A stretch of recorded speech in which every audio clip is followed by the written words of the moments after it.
اچھا اگر پٹھان ہیں تو سید کیسے؟ سید ہیں تو پٹھان کیسے؟ جیسے میں بہت معروف شخصیت، ہم سب کے لیے سرمایہ اللہ ان کا سایہ دراز فرمائے، قبلہ سید مظفر شاہ صاحب، ان کے والد گرامی سید نوبت شاہ صاحب. اب ان کے بارے میں بھی یہ مشہور ہے کہ شاہ صاحب پٹھان ہیں. تو پٹھان ہو اور سید ہو، پٹھان کے بارے میں اگر آپ ان کی ہسٹری دیکھتے ہیں تو قیس عبد الرشید ایک صحابی ہیں جو بارگاہ محبوب علیہ السلام میں حاضر ہوئے، انہوں نے اسلام قبول کیا. خالد بن ولید رضی اللہ تعالیٰ عنہ نے اپنی شہزادی کا نکاح ان سے کیا. صحیح. اور میرے محبوب علیہ السلام سے یہ عرض کی کہ یا رسول اللہ، میں نے اپنی شہزادی کا نکاح اس لیے کیا ہے تاکہ یہ اس کے پیچھے کوئی ہے نہیں اور یہ یہاں پر آ کے آباد ہوگا تو میری بیٹی میرے ساتھ رہے گی، اس وجہ کر میں نے نکاح اس سے کیا ہے. میرے محبوب علیہ السلام نے اس سے منع فرمایا اور فرمایا کہ جہاں پر اس کا شوہر اس کو چاہے لے جا سکتا ہے. تو جو پٹھانوں کے جد اعلیٰ ہیں وہ قیس عبد الرشید ہیں. تو یہ تو طے ہو گیا کہ اگر پٹھان ہے تو سید نہیں ہوگا. تو پھر سید پٹھان کیسے ہے؟ یہ بات سمجھیے گا. صرف سید پٹھان نہیں ہوتا، ہمارے ذہنوں میں یہ بھی ہوتا ہے، ہم کہتے ہیں یار بنگالی ہے نا وہ بھی سید ہوگا، ہم کہتے ہیں پنجابی ہے تو وہ بھی سید ہوگا، ہم کہتے ہیں بہاری ہے تو وہ بھی سید ہوگا. دراصل بات یہ ہے کہ سید نہ پنجابی ہوتا ہے، نہ پٹھان ہوتا ہے، نہ بہاری ہوتا ہے، نہ بنگالی ہوتا ہے. سید عربی النسل ہوتا ہے.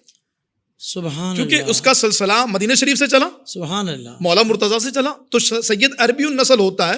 اب یہ سادات کرام آپ جانتے ہیں مظالم کی وجہ کر یا نانا کے دین کو پھیلانے کے لیے بھی دنیا کے مختلف ملکوں میں جا کر آباد ہوئے. جس جگہ پر جا کر آباد ہوئے، جہاں شادیاں کی، جس قبیلے میں رہے، وہاں کا رہن سہن، انداز، مزاج اور لینگویج وہ سارا کچھ آ گیا. تو اس وجہ کر یہ یوں کہیں کہ اگر کوئی سید پشتو کہتا ہے تو وہ پٹھان نہیں ہے، بلکہ اس کے اجداد یہاں اگر آباد ہوئے، ماحول کی وجہ اگر پشتو بولتا ہے، جبکہ پٹھان سید نہیں ہوگا. ہاں زبان کی وجہ اس کو پٹھان بول دیا جاتا ہے، زبان کی وجہ اس کو بہاری، بنگالی، پنجابی بولا جا سکتا ہے، اگر حقیقت سید عربی النسل ہوتا ہے. میں ایک بڑی واضح مثال آپ کو دوں، بات تھوڑی سی طویل ہو رہی ہے. ہم سب کے مرشد گرامی قبلہ سرکار بغداد حضور غوث پاک رضی اللہ تعالیٰ عنہ، آپ کی ولادت باسعاد ہوتی ہے گیلان میں. صحیح. اور گیلان ظاہر ہے یہ اہل عرب میں یعنی عرب میں شامل نہیں ہے. صحیح. تو غوث پاک کو کیا کہیں گے؟ عربی نہیں ہے؟ بالکل عربی ہیں. غوث پاک کے اجداد نے مائیگریٹ کیا اور آپ گیلان میں آ کر آباد ہو گئے.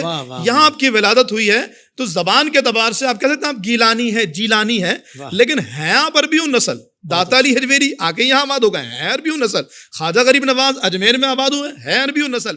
سوشل میڈیا پر اسلام کی صحیح تعلیمات جاننے کے لیے ابھی حافظ سائر قادری کا نیا YouTube channel Islamic digital studio subscribe کر لیں، اور ہاں نوٹیفیکیشن بیل آئیکن کو بھی پریس کر لیں تاکہ ہماری نئی ویڈیوز آپ تک بر وقت پہنچ سکے.